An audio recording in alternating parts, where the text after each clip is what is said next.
Well, hello, that's me again. Today is February 11th, it is Saturday, and this is some food for thought for you.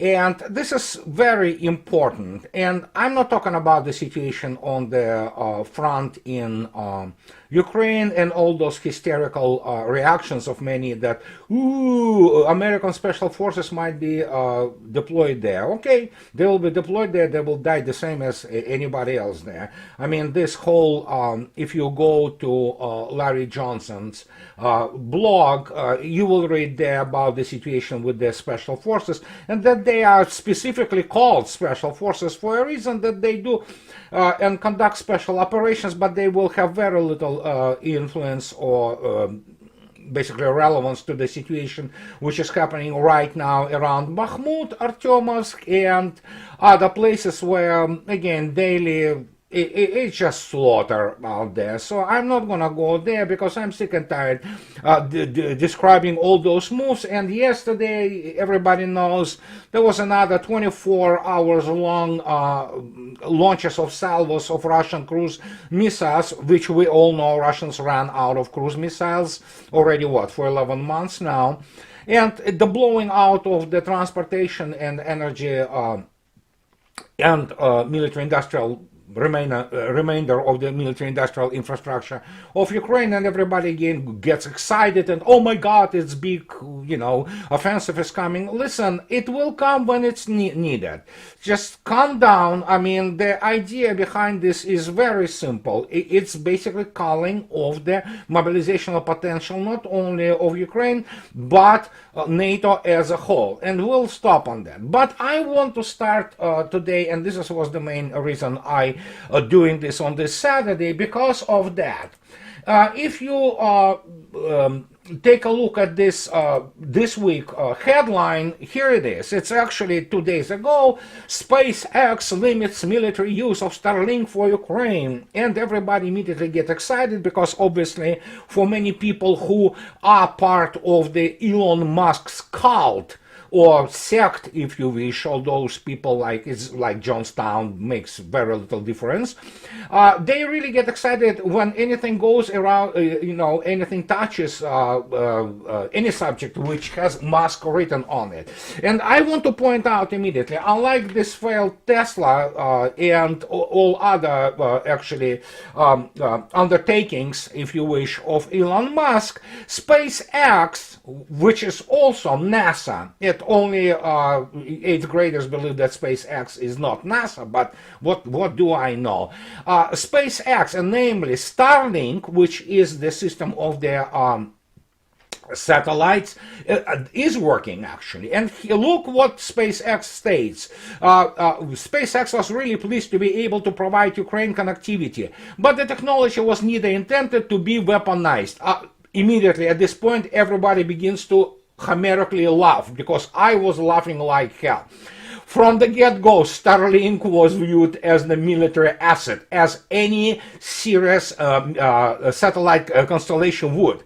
However, she told this to this whatever vice president or whoever she is, that Ukrainians have leveraged Starlink. I hate this stupid word leverage. They used Starlink in ways that were unintentional and not part of any agreement. And the question is then, what do those people in SpaceX talk about when beginning to express concern that Starlink, which have been used now for what? For half a year as the main method of the communications and command and control communications, well, it's even computers too, which is famous C4 ISR, that Starlink is effectively communications and ISR asset. Everybody knows that. Anybody who has any clue about anything about space, they have very clear idea what it is. And it's basically civilian use as the broadband internet is just a byproduct, basically. So, well, the question here is the fact of this thingy. If you look at this thingy, it's called hogweed. It's called Bolshevik in Russian, and the hogweed is actually an extremely successful detection, tracking, and targeting system precisely against the all kinds of the Starlink terminals, which are used by the armed forces of Ukraine and by NATO advisors and personnel which is in Ukraine. The Hogwit or Bolshevik saw the action actually, not even this year. It started to work already in force last year in November, December, and some articles about this Bolshevik thingy begin to pour in Russian internet, and you barely will find anything about it in the US or English language internet, because nobody wants to inform people about what this Bolshevik does or what this Hogwit does. Well, the Hogwit, together with other electronic warfare means, have been able to completely shut down communications and command and control systems around Bakhmut and other places in Ukraine or former Ukraine. And that's what they write. This article, for example, writes, Bakhmut is out of the reach of Starlink, or how Elon Musk burned himself from Bolshevik. Well, Bolshevik is the what is called bearing detection range and direction finder system, which works in the range of 10 kilometers, and it has the sector of the detection of 180 degrees, and it can immediately detect within this sector or semicircle, essentially, up to 54 Starlink terminals. Now, of course, I already heard those, mostly Ukrainian trolls and all kinds of other trolls from all kinds of the other countries who said, but you cannot use, expensive things, like Krasnopol rounds or Iskander at a single, whatever, $1,000 Starlink terminal. People don't understand. Russia doesn't care about Starlink terminals because Russia knows what it is, how it operates, and things of this nature. No. Their main target are the users of this Starlink. And as was the case with the 72nd Brigade, all top of it, all command of it, and other units, including the staffs of those brigades who use these Starlink communications, it was the fact that Russia used Iskander, cruise missiles, Krasnopol rounds, which were annihilating those people, the users, which are, of course, Ukrainian and NATO military people. That's what it is. I would say it this way. The chief of staff and commanding officer of some separate brigade of the armed forces of Ukraine, not to speak of the NATO volunteers, so to speak, and advisors which operate with them, they worth, even those 4, 5, 6 people, they worth much more money-wise, so to speak. In fact, they are priceless, if you wish. It's normal to use one Iskander on them, because that's basically decapitates the command and control of the very large tactical unit. And that's what it is. And that's why Ukrainians hate now to be around Starlinks, because they are being annihilated in the industrial quantities. And this is the main reason, well, actually one of the main reasons why SpaceX suddenly says, oh yeah, you know what, it's Pentagon, which doesn't keep the end of its bargain, things of this nature. No. Pentagon and all this is just excuse. The main thing is, of course, as always, reputation. But if you thought that it's Bolshevik just one of those things, no. Bolshevik has to be viewed against the background of other thing. And that thing is, you literally cannot find anything in this, about this. And this is the issue of Russian Sfera. What is Sfera? Sfera, if you look attentively on the 23rd of October 2022, number of the satellites, by the way, all based on Russian elemental base, from microprocessors to what have you, and they number of the satellites, for example, like Ganets M, and Ganets M is the, well, if you translate it, it's essentially messenger, really, kind of like this, and SCIF, CTND, which are the part of the federal project Sfera, have been delivered to the orbit. And this was the first batch of what is becoming of this project Sfera. What is project Sfera? Here it is. Russia to start deploying, this is 28 October 2020. 2.5 years essentially. Russia to start deploying new cluster of Sfera next generation satellites from 2021. From 2021, we're beginning to deploy the Sfera multi-satellite constellation that will include next-generation multi-spectrum satellite, Mr. Rogozin, who was at that time the chief of the Roscosmos, stated. We are ready to share this information of this, what Sfera will be producing with our partners in the Eurasian Economic Union, the Roscosmos stated. And in June 7, 2018, Russia had announced that it plans to launch over 600 communications and Earth remote sensing satellites in the next few years.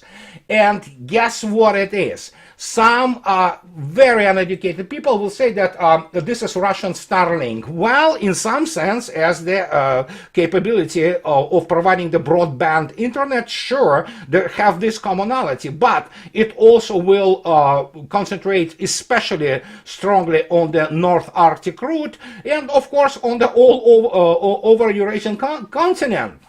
And here it is now, we're going back to, well, not back, forward to 2022. And here it is.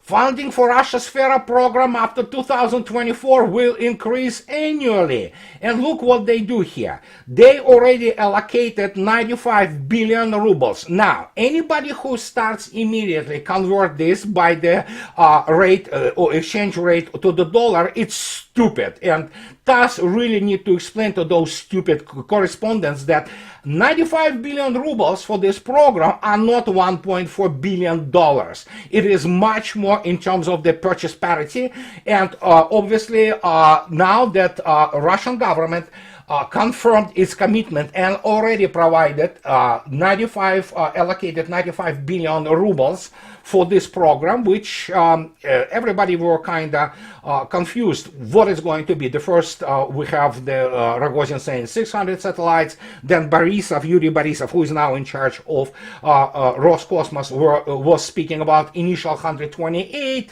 Now Denis Manturov, who is the chief of the industry ministry of Russia, he basically goes back and says, no, it's going to be 600 satellite.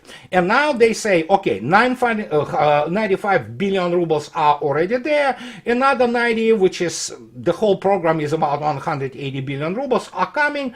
And when you look at this, yeah, this is a direct competitor to the Starlinks.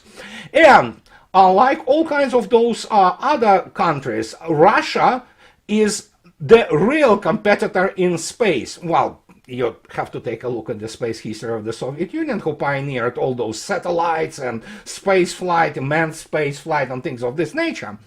So when you look at this, it becomes very clear what are we talking about and why SpaceX and Starlink suddenly begin to kind of vibrate and begin to, give out those signals that, well, yeah, it's, we wanted it to be peaceful use. Well, you didn't. It was in military use starting from half a year ago at least. Now it is all about reputation and challenge, competition. And what we're talking about reputation, why this is so important, the explanation is extremely simple. Because with the Bolshevik now operating with this very successfully against against Starlink, and Starlink being wiped out through the number of the terminals, which are byproduct. Russians do not target specifically terminals, they target the people who use those terminals, and those people are Ukrainian and NATO military. Then suddenly, do you want your product to be associated with the armed forces you provided communications, which have been defeated 3 times over, and everybody who is not completely brainwashed knows where it is all going with all this situation with special military operation and horrendous losses which are armed forces of Ukraine and NATO volunteers experiencing now. And then, of course, all of them, they use what? Starlink. Do you want your technology, as is the case now with all those Holy Javelins, Holy M77, Holy M what have you, all those American weaponry which have been completely wiped out from the order of battle of armed forces of Ukraine? Do you want this to be associated with that? No, especially when you look talking about what Eurasian land mass, and guess what? That's the main economy in the world, not Northern America. And when you talk about the Eurasian land mass, and you say, ah, yeah, this Starlink, these are those losers who provided these communications to the army, which have been wiped out 3 times over, and I mean it, literally 3 times over. Well, you don't want to deal with this, and they are beginning to kind of, abandon the ship. They need to now show that, oh yeah, we were just so naive and peace-loving people. We wanted the civilian use of what is initially basically the military-grade system, and now they have to react to this. And they are not alone. Within Russia, guess what we have? We have this thing, Forbes. Russian Forbes. You see, again, this is not a regular Russian publication. It's Forbes in Russian. And guess what? On the 31st of October 2022, after Russia launches all those satellites, the pilot project of Sfera, they begin to speak about, technological blockade. Will the satellites of the project Sphere be able to compete with the Starlinks? Aha! Well, Forbes obviously is an American publication, and they publish this in Russia. And guess what they do? Forbes goes and starts to ask questions to, and quote unquote, space specialists.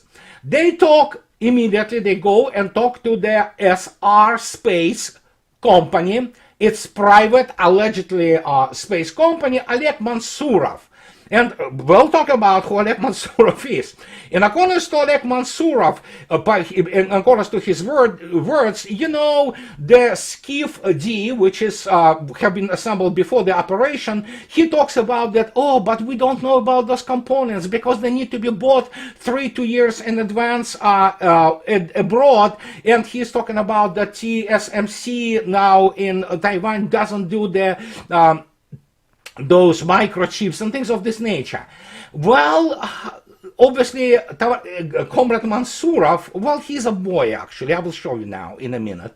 That's why he was chosen by Forbes to have his opinions on this issue, because he has no clue what he is talking about. And obviously, he never heard the news that now the all latest GLONASS and other satellites in Russia are flying all completely on 100% Russian-made elemental base, including microchips. And I already addressed this issue before. But who is this specialist expert, Oleg Mansurov, who was talking to this Forbes? Let me show you who Mr. Mansurov is. That's Mr. Mansurov. As you can see yourself, he is a wonderful boy. He is the founder and CEO of the SR Space, this Russian private company, and which basically does the creation of our companies related to the growing demand from the IT sector for data obtained and used via space technologies, blah, blah, blah, blah, blah, blah. So guess what? In his biography, especially a Russian one, it is absolutely amazing how they use all those catchphrases about synergy, advanced data exchange, all those things which you hear in the American and Western business community, which is primarily produces today nothing. And here it is. He was born in the 26th November 1990. He got his degree from NITU Misis, which is a respectable technological university, and he graduated the Department of the Ecological Technologies and Engineering. Well, it's not exactly pure engineering thing, but it definitely has a lot of references to engineering, this department, and they have such departments there as additive technology, some metallurgy, which is a very legitimate, very serious engineering degree. But Another thing which is marked in yellow, of course, is he had his tenure in United States and Massachusetts Institute of Technology and Switzerland. Oh yeah, we know Switzerland is such a massive space nation. So, and basically he is all about business. He obviously admires Mr. Musk, and guess what? He was teaching, guess what? He was teaching in one of the Moscow Polytechnical universities. The subject he was teaching, transfer of technologies and technological entrepreneurship. So he is a new Mr. Klaus Schwab. He has a degree in some engineering, but he is primarily about business. And guess what? With the exception of one engine for the suborbital flight, his company, which they tested but they don't produce it, is nothing more than, again, this compiler, so to speak. They contract one or other companies and try to place their contracts and designs there.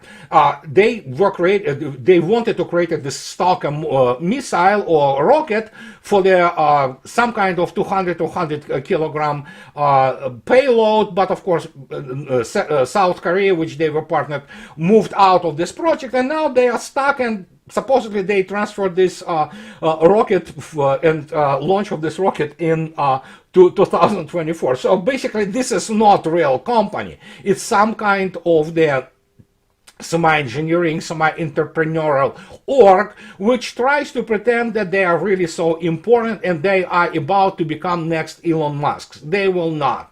And that is the issue which many people do not understand. When I say SpaceX is really NASA, they have to understand, even massive companies as Boeing, they will not have enough resources to really maintain a very serious and extended and expensive space program. It takes a state, it takes nations' main economic, military, scientific, industrial resources to develop those programs. And of course, those things like Jeff Bezos, or what's his name, the other dude from Virgin Airline, whatever his name, he's, I don't know, well, you know who am I talking about.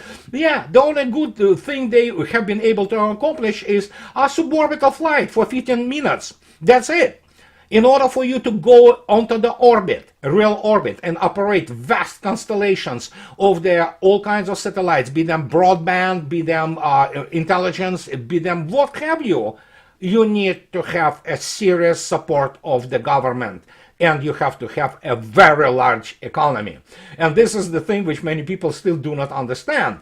And this is why it is always so funny to see people, those Musk cult, thinking that, yeah, sure, this SpaceX and Starlink are just, you know, private initiative. Pentagon has nothing to do with this. Sure. So what can I say? This is the biography of one of the experts in for the Forbes and about Project Sfera, and guess why he was chosen? Why nobody else, including Mr. Borisov, for example, who is the chief of the Roscosmos, and he is the technological genius essentially. Why didn't Forbes talk to Mr. Borisov and people from Roscosmos? They would have been gladly given the interviews. No, they needed this boy who obviously would never be allowed anywhere near a serious space program to give this bullshit as an opinion, and the kid is not even situationally aware. And this is why they are afraid of this Sfera project. I mean, horribly afraid, because of course it's a direct competitor to Starlink, and of course it is competitor specifically at the gigantic, largest market of them all, which is Eurasian market. And guess what? Russians have a history, don't they? Much longer and much more successful than any SpaceX in terms of the space flight. And this was the main reason why this whole thing unfolded the way it unfolded. Not only Starlink has been basically blocked on the ground, it is being blocked in the space. And again, it is one thing when you, compete with some kind of third-tier nation. This is Russia. which led the pioneered space in every single aspect, from manned flight to interplanetary travel to basically satellites. And there you go. That's the explanation. And it has nothing to do with Starlink and SpaceX suddenly finding themselves too peaceful and too desiring not to have their system used by military. It's all baloney. But that brings us also to this kind of in conclusion to the situation of the panic and well, it's panic, let's put it this way, of the West, especially against the background of what is happening right now around Bakhmut, and why United States and combined West and Ukraine, obviously, while Ukraine are just merely cannon fodder, cannot basically lose there, but they already lost, and everybody understands this. But look at this, suddenly the Times, it's London Times, okay, so it's London, it's Great, or rather United Kingdom, I cannot call it Great Britain anymore. So we have the guy in former MP, conservative MP, former Thatcheroid. It's basically the same type of people like Reaganoids, and the guy evidently is delusional. And Mr. Matthew Perry says, our help for Ukraine has strings attached, and we cannot give him a veto when it comes to the scope of final peace deal. Wait a minute, what the final peace deal he's talking about? You see, he's talking about how Zelensky is hero. Well, if he's hero for a British, I mean, I can only, express my condolences, especially to this dude from Thatcher cabinet in its time. But he's talking about that the West has to have the say in the peace talks. Well, he is, of course, full of shit, as you might expect from any British politician. And let me tell you what this guy is dreaming about. This is his wet dream. Matthew Paris is actually, he is the former MP. He is a lawyer. Paris was educated in some kind, whatever the hell, school and some college in South Africa, and he got his law degree, and he was a member in Cambridge. Now then he won the Paul Mellon Scholarship and studied international relations at Yale University, which basically he is, if you remove the law degree, he is totally uneducated man when you know what is being taught in all those basically good old degree meals, be that Oxford or Yale University. I'm not talking about law. Law is a serious profession. And guess what? Somebody even thought of actually getting him into MI6. Well, yeah, he's a perfect candidate to MI6. Obnoxious, very uneducated, obviously having zero understanding of the military situation. He's having zero understanding of the strategy, having zero understanding of the operational art, and suddenly he says that the final deal is coming. Well, Russians say we can talk to Ukraine, absolutely, but Mr. Nebenzi already speaking very straightly, and yesterday he spoke again that Ukraine is just muppet. The real issue here is the United States. And the United States cannot go and negotiate any kind of peace settlement, yet at least, until it's completely destroyed in terms of its influence over Europe. And that comes through the means of military, and the United States doesn't have resources to fight it. But obviously many want now to talk about this, because obviously, you know what, the more special military operations continues, the more Europe will be destroyed and more United States will be destroyed. And for example, if you're talking about military reputation for serious countries, and I'm talking about serious countries, not the ones which United States, Pentagon, and CIA, and all others twist their hands in buying this primarily military junk from the military-industrial complex of the United States. We're talking about serious countries: India, China, Vietnam. Those large players. Obviously, Iran, but Iran is a separate case. They see what this whole thing is all about. And they see the reputation of the United States as geopolitical major player and its military and its technology being blown out to smithereens. And Russians are okay with this. Hey, why shouldn't they be? We know now that, and it's established fact, that basically kill ratio is almost 1 to 15. We're looking at horrendous losses of the armed forces of Ukraine. And now they talk about, oh, yeah, another thing, almost like the a balloon, Chinese balloon, that, oh yeah, we can send there, special forces. Of course, yeah, they can kill civilians. They can blow some things. They might even kill some officers and soldiers of Russian armed forces. They will be annihilated the same as anybody else there. So there you go. That's the real war. But evidently those people, including this dude, member of parliament, Paris, whatever his name, who write this garbage in Times, they do not understand what is happening. Well, actually, maybe they do. They just cannot admit to themselves that you lost, guys, big time. Now it's just the matter of how you, under what conditions you might sign the capitulation, or maybe it will be an unconditional one. And it is only up to Russia to decide. Russians obviously have thus all kinds of the impediments and inhibitors.